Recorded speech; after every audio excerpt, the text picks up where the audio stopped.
Judge Aileen Cannon, who earned a reputation as Trump's pet judge, has proved again she will do anything to get a treat from her master. This is Occupy Democrats. I'm David Reddish. Judge Cannon is like a rash that won't go away. She already proved her undying loyalty to Donald Trump with her rulings in his classified documents case. Said rulings also invited wide criticism from legal experts, including her colleague judges. Today, she managed to help Trump again, but there is a major catch. Stay tuned. For anyone unfamiliar with Judge Cannon and her role in helping to re-elect Donald Trump, here's an overview. Cannon was born in Colombia and immigrated to the United States as a child. She grew up in Florida before she attended the University of Michigan Law School. While a law student, she took a hard turn to the right, joining the Federalist Society in 2005. After serving as a federal prosecutor, she became a judge in 2020 after being nominated to the bench by, you guessed it, Donald Trump. In fact, the pair became so close that her name has repeatedly come up as a possible attorney general for the incoming Trump administration. Cannon really rose to fame in 2023 when, despite outcry from jurists and legal experts, she presided over United States v. Trump, the case in which the Justice Department prosecuted Trump for refusing to turn over classified documents. These are, for anyone wondering, the documents Trump took to Mar-a-Lago when he left the White House. Throughout the trial, Cannon came under fire for her handling of the case, and in July 2024, she dismissed it entirely. Her reasoning? It was too close to the election. Well, we know she can roll over, but can she play fetch? Today's news suggests she can. MSNBC producer Kyle Griffin reports that Judge Cannon has blocked the release of Special Counsel Jack Smith's investigation into Trump. This includes investigations into January 6th, his attempts to overthrow the election, as well as his handling of the classified documents. Smith had promised release of the report prior to Trump's return to the Oval Office. Furthermore, Cannon has blocked release of any information from making the report public.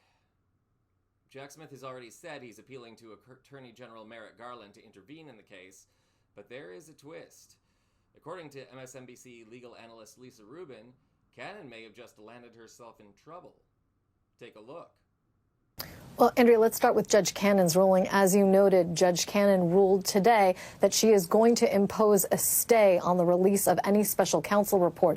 And according to her order today, that not only applies to the report itself, but also to any information contained in that report. And in both instances, she says Jack Smith, Attorney General Merrick Garland, and Department of Justice employees and agents and those of the special counsel's office are precluded from sharing either the report or any information contained therein beyond the Department of Justice itself. That theoretically means that, for example, when the 11th Circuit decides that they want to have a crack at this, that those actors would be precluded from even sharing with the 11th Circuit itself, the superior decision maker, the information about the report or even a draft report so that they can make a decision here. It's not clear to folks like me, Andrea, whether she has jurisdiction, and that's because earlier this year she threw out the Mar-a-Lago documents case, explaining that from her reasoning, Jack Smith did not have constitutional authority to bring that prosecution under the Appointments Clause of the Constitution. And so there is no basis here to block the report, in part because it's not clear that there's a case or controversy in front of her. But even if there were, the argument that Trump is making that presidential immunity also precludes the release of the report is really a stretch of the Supreme Court's ruling earlier this year. The Supreme Court finding that a president cannot be prosecuted, as you know, for acts having to do with his presidency while he is a sitting president. But here they are trying to say that it has to do with the transition period, and therefore during the transition period he should also be protected, and that he should be protected because this would subject him to some sort of peculiar public opprobrium. You know, Andrea, you and I and others on this network have been discussing the facts at the heart of the Mar-a-Lago documents case since June of 2023, when that indictment was first issued.